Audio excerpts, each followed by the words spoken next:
मेहंदी लगा के रखना. 10वी पास झाल्यानंतर प्रत्येकाला कॉलेज ह्या नव्या जगाबद्दल एक वेगळंच आकर्षण असतं. प्रेम या विषयाबद्दल बोलायचं झालं तर अल्लड वयात ब्रेकअप जास्त होत असतात. पण काहींचं प्रेम हे अगदी शेवटपर्यंत बहरलेलं असतं. अगदी वृद्धावस्थेपर्यंत, अगदी किशोरवयापासून एकत्र असणाऱ्या वृद्ध दाम्पत्याची कथा. 11वीला असताना कॉलेजच्या कार्यक्रमामध्ये नेहमी पुढे असणाऱ्या 10 मित्रमैत्रिणींचा ग्रुप तयार झाला. ग्रुपमध्ये एकत्र राहून मिलिंद आणि मनीषा या दोघांचे प्रेमाचे तार कधी जुळले हे कुणालाच कळले नाही. अगदी त्यांना सुद्धा नाही. जेव्हा 5 वर्षांनी ग्रॅज्युएशन पूर्ण झालं तेव्हा मिलिंदने मनीषासाठी गाण्याच्या 2 ओळी गुणगुणल्या. मेहंदी लगा के रखना, डोली सजा के रखना. हे ऐकून मनीषाला अक्षरशः लाजली. कारण मिलिंदने तिच्या घरी मनीषाबद्दल सांगितले होते. त्यांच्या घरातील लोक मनीषाला सून करून घेण्यास तयार होते. प्रश्न होता मनीषाच्या घरच्यांचा. तिच्या घरी कोणाचा विरोध नव्हता, पण तिच्या बाबांनी निरोप दिला. मिलिंद व्यवस्थित कमवता होत नाही तोपर्यंत भेटीगाठी कमी करायच्या. पण तरीसुद्धा दोघं कुणाच्या न कळत लपून छपून भेटायचे. एका मोठ्या कंपनीमध्ये मिलिंदला नोकरी मिळाली. 5 वर्षात त्याची बढती झाली. अधिकारी पदावर त्याची नेमणूक झाली होती. शिवाय मनीषा बँकमध्ये क्लार्क पदावर होती. दोघंही बऱ्यापैकी सेटल झाले होते. म्हणून दोन्ही कुटुंबांनी लग्नाचा निर्णय घेतला. कॉलेजवयीन तरुणातील प्रेम 10 वर्षांनी लग्नाच्या गटबंधनात बांधले गेले. लग्नाच्या 5 वर्षांनंतर त्यांना मुलगा झाला. मुलाचे शिक्षण पूर्ण झाल्यावर तो IT इंजिनियर होऊन परदेशी नोकरीसाठी गेला. नोकरीला कायम रामराम ठोकण्याची दोघांची वेळ आली. कारण दोघांची सेवानिवृत्ती जवळ आली होती. मनीषाचा वाढदिवस जून महिन्याच्या 25 सन्मानार्थ 9 दिवस साजरा केला जातो.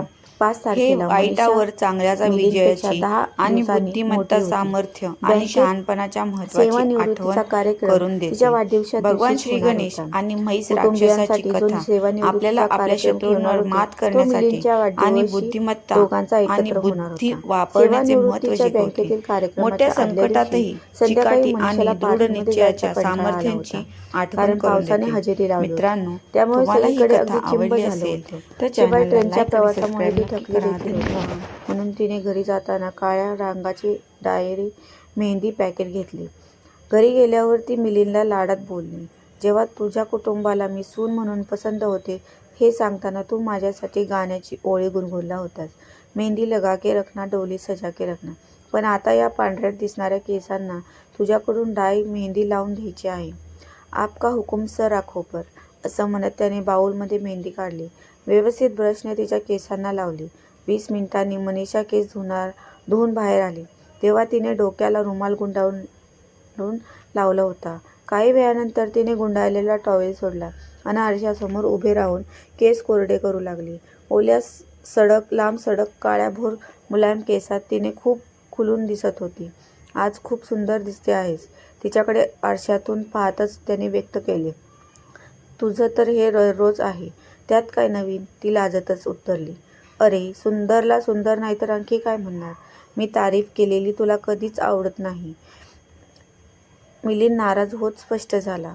प्रेम व्यक्त करण्यासाठी काही काळ वेळ हवा. नेहमीच्या व सतत बोलण्याला काही किंमत राहत नाही रे. ती त्याला चिडवण्याच्या मूडमध्ये बोलत होती. अच्छा, असं आहे का, असं म्हणतात त्याने पायात चप्पल घातली आणि बाहेर निघून गेला. अरे, कुठे निघालास, लगेच रागवायचं, ती त्याला थांबवत बोलली. तुला काळ वेळ हवा आहे ना, आता घेऊन आलो बघ, लगबगीने मिलिंद निघून गेला. काही वेळानंतर तो घरी परतला. तू नेहमी म्हणतेस ना, कॉलेजमध्ये असताना रोज डेला नेहमी गुलाबाच्या फुलांचा गुच्छ द्यायचा. आता निदान एखादा चाफा तरी आण कधीतरी. बघ, आज गुलाब नाही चाफा दोन्ही घेऊन सोबत आणलेत. ह्या गुलाबाच्या फुलासारखी नेहमी गुलाबी, प्रसन्न, आनंदी अन प्रेम करायला लावणारी राहा. आणि ह्या चाफ्याच्या फुलासारखा सुगंध आपल्या प्रेमाला दे. त्याची दरवळ आपल्या निरंतर आयुष्याला पुढेही पसरवत. उद्या हे गुलाब केसाच्या फ्रेंच रोलमध्ये माळ, छान दिसेल तुला, असं म्हणत मिलिंदने मनीषाच्या केसात वरच्या वर गजरा गुलाब माळले. मनीषा लाजतच बोलू लागली. इश्श, रोज डे कॉलेजमध्ये साजरा करून कितीतरी वर्ष पलटली. शिवाय आता डोक्यावरचे केस देखील पांढरे झाले. आणखी काही वर्षांनी आपण म्हातारे दिसू. पण तुझा हा रोमॅन्टिकपणा काही जायचा नाही. अगं, प्रेम व्यक्त करण्यासाठी कधी काळ वेळ पाहायचा नसतो. मनात येईल तेव्हा व्यक्त करायचं असतं. मनाच्या गाठोड्याला कधीच बांधून ठेवायचं नसतं. शिवाय प्रेमाला वयाचं बंधन मुळीच कधी नसतं. आणि राहिला प्रश्न पांढऱ्या दिसणाऱ्या केसांचा, तर सेवानिवृत्ती म्हणजे वृद्धपणाची पहिली पायरीच. पुढे आपले उत्तरवय आले आहे तरी तुझ्या केसांना मेहंदी लावून देईन. आणि हो, तेव्हा सुद्धा तुझ्यासाठी गाणं गाईन. मेहंदी लगा के रखना, डोली सजा के रखना. मिलिंद हसत प्रेमाने व्यक्त झाला होता तरी मनीषा लाजत त्याच्या मिठीत शिरली. मित्रांनो, तुम्हाला ही कथा आवडली असेल चॅनलला लाईक आणि सबस्क्राईब नक्की करा. धन्यवाद.